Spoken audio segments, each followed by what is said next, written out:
अस्सलाम वालेकुम दोस्तों। टाइटैनिक के बारे में तो आपने सुना ही होगा। कभी ना डूबने वाला बहरी जहाज कहा जाता था इसको। लेकिन टाइटैनिक खुद भी डूबा और अपने साथ सैकड़ों जिंदगियां निकल गया। लेकिन वहीं पर एक कहानी ऐसी भी है जिसमें कई जिंदगियां टाइटैनिक की नजर होने से बच गई, वो भी एक कुत्ते की वजह से। ये सब मैं आज बताऊंगा इस वीडियो में।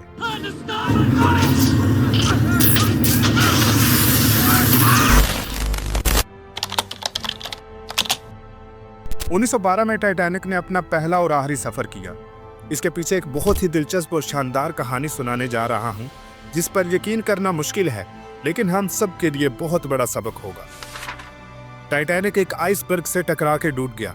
आइसबर्ग यानी बर्फ की वो चट्टान जो जितनी पानी के ऊपर होती है उससे कई गुना पानी के अंदर होती है। 10 अप्रैल 1912 जब टाइटैनिक ने अपना सफर शुरू किया, स्कॉटलैंड में एक क्लार्क नामी शख्स था।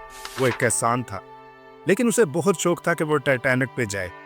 और जब उसे पता चला कि माइटी क्रूज टाइटैनिक अपनी पहली वॉयज पे जा रहा है, तो उसने अपनी सारी जिंदगी की जमा पूंजी लगाकर बीवी बच्चों समेत टिकट्स बुक करवा दी, क्योंकि उसका ख्वाब था कि वो अमीर लोगों में बैठे और पूरी दुनिया का सफर करे। अब क्लार्क और उसकी फैमिली इंतजार करने लगे कि वो कब टाइटैनिक पर राइड करेंगे। टाइटैनिक के रवाना होने के 7 दिन पहले क्लार्क के पालतू कुत्ते ने उसके एक बच्चे को काट लिया। अब डॉक्टर्स ने बच्चे और दूसरों की सेफ्टी के लिए बच्चे को क्वारंटाइन रिकमेंड किया। क्लार्क की बीवी बोली, मैं अपने बच्चे को इस हालत में छोड़कर नहीं जा सकती, तुम बाकी के बच्चों को लेकर टाइटैनिक पे चले जाओ। क्लार्क बहुत परेशान और दुखी हुआ कि अपने बच्चे को इस हालत में छोड़कर कैसे जाए। आखिरकार उसने बच्चे की हालत को देखकर न जाने का फैसला किया। 2240 पैसेंजर और crew on board 10 April 1912 Southampton port in Hampshire England से यूएसए के लिए टाइटैनिक रवाना हुआ।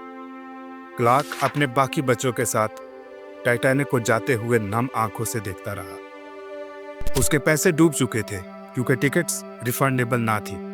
क्लार्क रोते हुए घर वापस आ गया।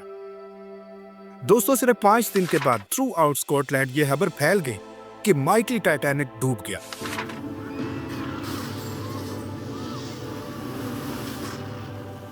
दोस्तों, क्लार्क ने अपने कुत्ते को इतना प्यार किया कि आप सोच भी नहीं सकते।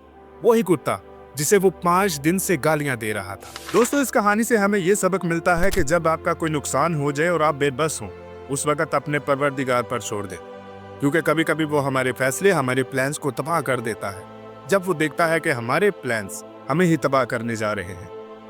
जिंदगी में कुछ वाकयात ऐसे रुनमा होते हैं कि हमें लगता है कि हमारे साथ ही ऐसा क्यों हुआ, लेकिन यकीन जाने वो आपकी जिंदगी में आपके लिए बेहतर नहीं, बेहतरीन होते हैं।